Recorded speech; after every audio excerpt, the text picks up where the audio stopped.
lithuba kulise bawo bishop bawo nobhala bawo administrator nobawo nonyebo insumpa kwakunye nabefundisi abavangeli nabashumayeli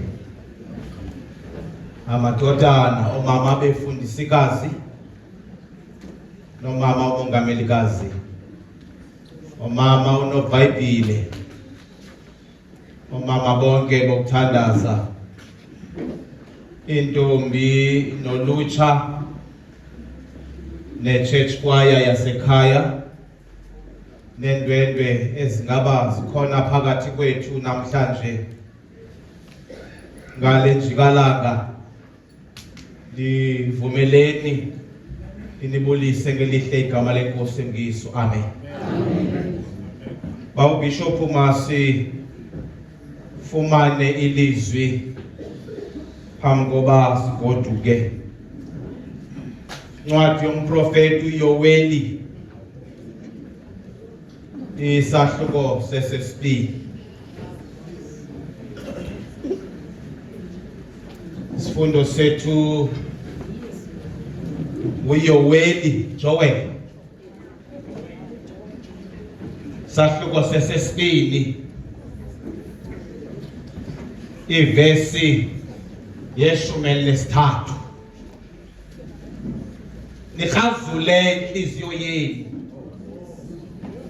kungabi izingubo zenu nibuyele kuYehova uThixo wenu kuba yena ubabalo nemfesane yena izeka kade umsindo unencebe enkulu yazohlwaya ngenxa yobubi indeke levesi zawuthetha namqheba uphayi uqaleni nikhazule inhliziyo yenu kungabi izingubo zenu inkosi bayisikelele ukufundwa kweli lizwi ngoku nangona phakade amen. Siqala uhambo lwama-40 ngale nkonzo yothuthu. Siqala i-long distance yentsuku eziyi-40 indlela ende engeyo ndlela izabalula kuba iyazicela kwayona uba ayisoze ibe lula ncam kwakuba kuthethwe ngeentsuku eziyi-40. It's a long journey. Ithi inhloko ndaba yale ndawo ndigqibayifunda ukumemelele nguqukweni nakwinzilo.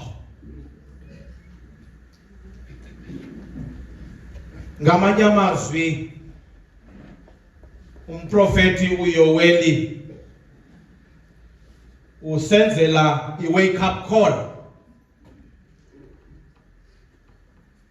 Kananjalo uyasikhumbuza kuba le nkonzo yenziwa unyaka nonyaka. Ba bendinethuba elaneleyo bendizawuzinika umxholo othi uThixo ulinde inhliziyo yakho. Bendiyawuthi uThixo ulinde inhliziyo yakho. Umprofeti uYoweli xa siqala iLent umemelela ehlaba ikhwelo eprofete phansi kwexesha elinzima emveni koba engasekho uDavide noSolomon. Uhlaba ikhwelo umhlaba seJudeya kwiphondo laseJerusalem.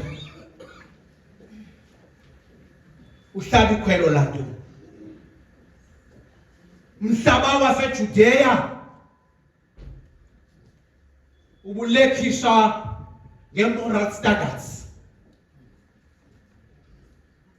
Abantu baseJudeya bebengamanga kakuhle ezimilweni. Abantu baseJudeya bebesenza lanto yenziwa ngabantu besintu. Bathi oqhele yakhe akabuzwa. Bebephila lo mpilo nokwenza unothanda. Abantu baseJudeya.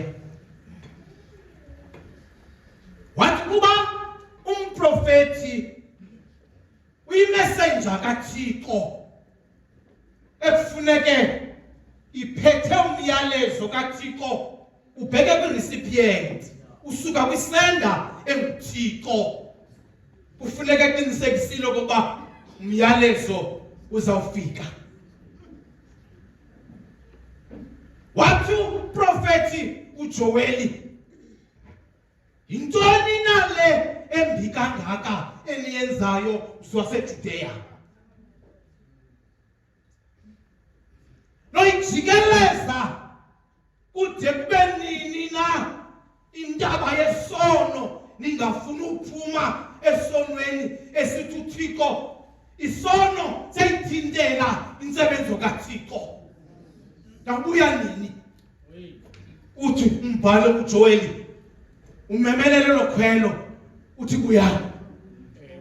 Uhlama ibuyambo esithi uyane ezindleleni zenu ezigwenxa ngoba nizawuqala indlela entsha, indlela enzila. uThixo akayithandi indlela eninyathela ngayo. Welami kuYehova.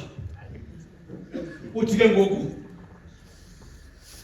umbhali nihazule inhliziyo yenu, ingabe izingubo zenu nihazule ingaphakathi lenu, nihazule emazantsi enhliziyweni ningakazuli ingubo zenu. Ngoba bekufudula kwaSirayeli bathi abantu xa bezawubuyela kuThixo bakazule ingubo zabo. Athi noba wehlelwe sisehlo akazule ingubo yakhe. Athi ndinikela amanzi ndisele ngoba undehlele okundehleleyo. Nihazule inhliziyo yenu ingabi zizo ingubo zenu nibuyele kuThixo. Phakathi kwezinto esibehleleyo abantu kube kwisibetho somhlambi wentethe otshabalalisa amasini. Kube kwisibetho somhlambi wentethe obugqume wonke umhlaba, akuntsimi, akukhaya, akuntaba. Uthi uJoeli, niyambona uThixo ngoba uzawunenzakalisa. Buyani, indlela enizawubuya ngayo iqala ngoba uhazule inhliziyo yakho, uziyeke ingubo zakho ngoba uThixo ufuna inhliziyo yenu.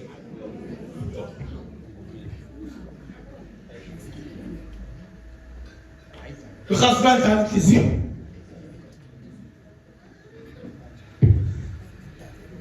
Inhliziyo yakho awuyikhazule sidlangalaleni. Ayo format leyo yokukhazula inhliziyo esidlangalaleni. Ngoba apha esidlangalaleni azikho i-experts ezaperform i-operation okuzikhazule. There are no medical officials apha enkonzweni kaThixo bayikhazula inhliziyo yakho apha. Ngoba zothi uyikhazule sikubizele paramedics. Ubusithi ukhafule inhliziyo yakho phakathi kwabantu abakholwayo. Ayenzi lokho. Engonsini yakho usivalele wedwa. Akekho umzala nomalume wakho wedwa usimisele ukhafule inhliziyo yakho uyikhafulele uThixo ngoba izinto ozonileyo phakathi kwekhaya ezinto ozonileyo zaphazamisa abanye abantu ziyaziwa nguThixo yaye zihlele enhliziyweni yakho hamba okhafula lo nhliziyo. Khafule uzathi uThixo zasebenze kakuhle thiye with your heart uyikhafulele kuye ngoba uyikhafulele thina sakuhleka thina uyikhafula thina sakuhleka thina ngasithisti.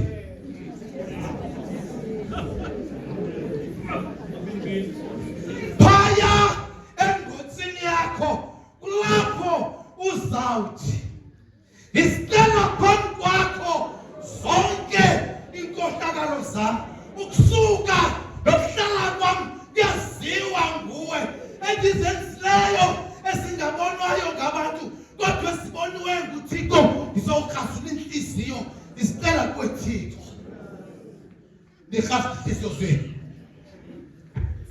isiyeke ingubo zenu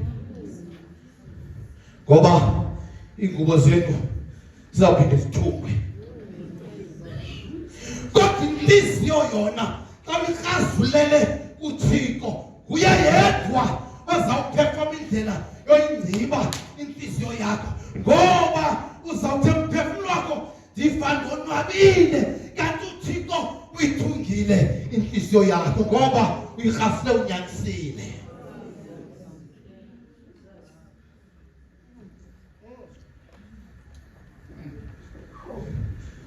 Imeko yokukhafula inhliziyo is not a one-day tournament. Imeko yokukhafula inhliziyo ayiyonto elanga elinye. It can take lifetime. It can be a long-term process. Kodwa ayiyonto elanga elinye yokukhafula inhliziyo. Into abangela uba ingabi yolela ngelinye ngoba uzawuthi awuqala kule process ngoba uzawube seyamatha yokukhafula inhliziyo uphinde kuye umva uthi hamba abakwenza corrections you've not done well. Abuye uThixo asicime sasilate athi galela ngoba xa ufika uThixo kulomthandazo wangasese kufuneka ungabikho nenye oyifihlayo phambi kobuso bukaThixo ngoba uyifihla kwakho ihlele enhliziyweni iligaga elizawufumana wena ungalala ebusuku kanti oyinto kukhazula inhliziyo. Intoni enzima uvumiso ngoba uba uvumi ukhafula inhliziyo yakho i-depression iza kwembatha umvandedwa uza kwembatha wena wedwa awuzulala wedwa ebusuku sabe sipholile thina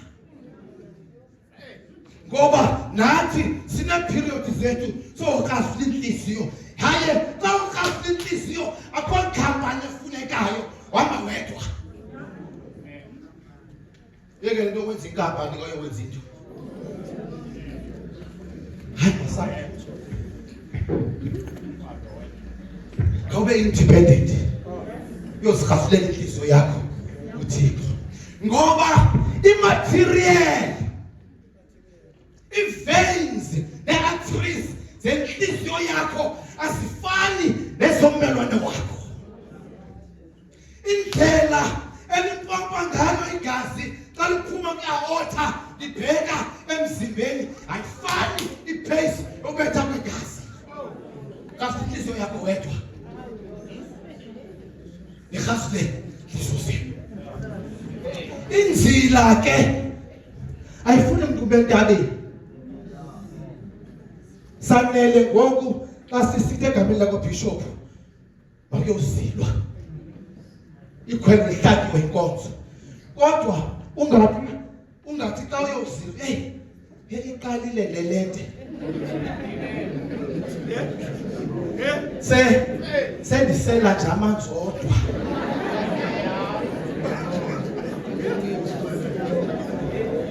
ndithi ke yawulamba ndibambe isinekanyana andisayifuni ifunile leyo inkonzo yamabhongo eyonzila leyo nokusela amanzi nokuyatya uzilile nguwe umuntu osetheater oyohasa inhliziyo uba awuhambelani nemithetho nemiqhaliselo yasetheater ixhomekeke kuwe sukuxelela thina ngoba nathi sinethi material ifrezi ihazulile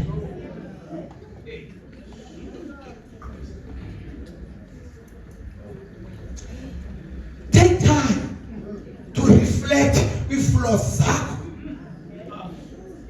uzawuthi uzuthatha ixesha uthi xa ufike phaa kulaa mthandazo uperforme operation yokuhazula inhliziyo uthi Thixo ndicela uxolo ngezona endizenzileyo endizikhumbulayo endizilibeleyo zawuhamba kakuhle ke ngoku itheater yakho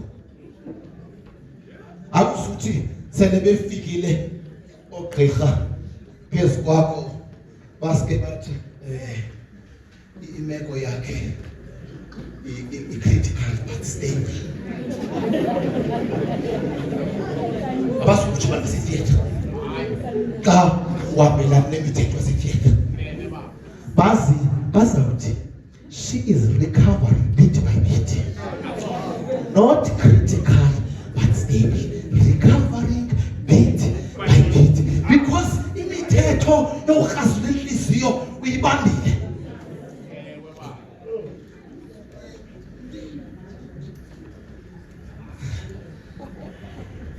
xa ufika phaya egumbini lokuhazula inhliziyo susa intandabuzo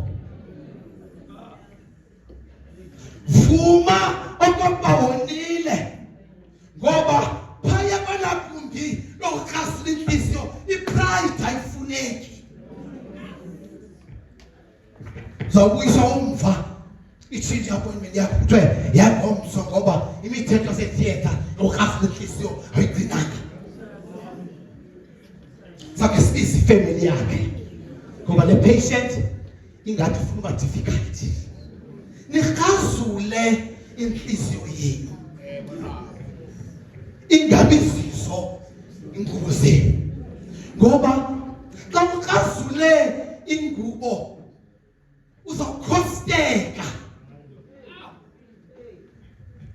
uzawukhosteka ngoba kuzawufuneka ubheke etailor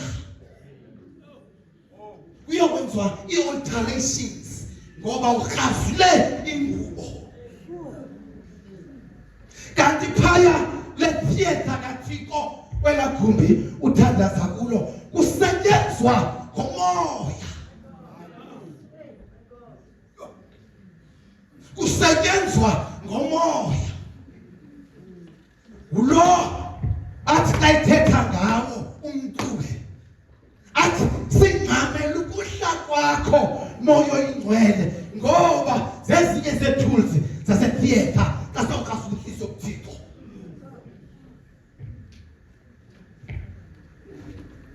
ipride ayisebenzi etheater sebenzi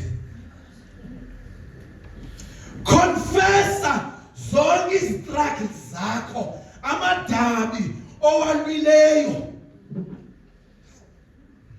amadabi obiziweyo ukuba walwe ungangeni indawo kuwo confessa phaa izokuhazula kakuhle inhliziyo ngoba uba ukonfesanga kakuhle izawubani ibambeka inaliti ehazulayo ngoba yonke le nto belukhululwa nguwe ihazule inhliziyo zenu ndlela xa uyirhazulile inhliziyo yakho ngenene nangenyaniso, umoya oyingcwele kaThixo uzayifumana indlela yokungena. Umoya oyingcwele kaThixo uzayifumana indlela yokungena. Kodwa kukho into endibethayo, le yoba xa ukonfesa kufuneka ulumkele ezinye izinto. Xa ukonfesa urhazula inhliziyo yakho kuThixo, uzawuqala le journey yentsuku ezimashumi-amane. Lumkela umona ungayiphazamisa indlela yakho. Lumkela inqala ingayiphazamisa iprocess ye-operation. Lumkela into yokudiscriminata abantu, ngoba abantu bayalingana phambi kobuso bukaThixo, but once you discriminate them uzayidelay i-process yasetheatre. Uzabamsenza i-corrections okokoko, uzabamsenza i-corrections time and again, kanti ungumntana esikolo ofuna kwenza i-corrections oko. Thixo makanigcine. Ndamthanda uHana etempileni, wathi xa enesicelo sethuba ebana zawulilela etempileni ecela umntwana uThixo. Bathi abantu abonwabileyo, bathi abantu abangayihoyanga noba iprocess yabo etheatre ihambe kanjani, bathi uselisiselo esinxilisayo. You know what she did? Uthe mna I'm coming from the moral standard based family. Emlonyeni wam akuhlalanga wine enxilisayo, but into endiyenzayo ndirhasula inhliziyo yam kuThixo ukuze asive isicelo sakho. Asihambeni sigoduke, sihambeni sigoduke.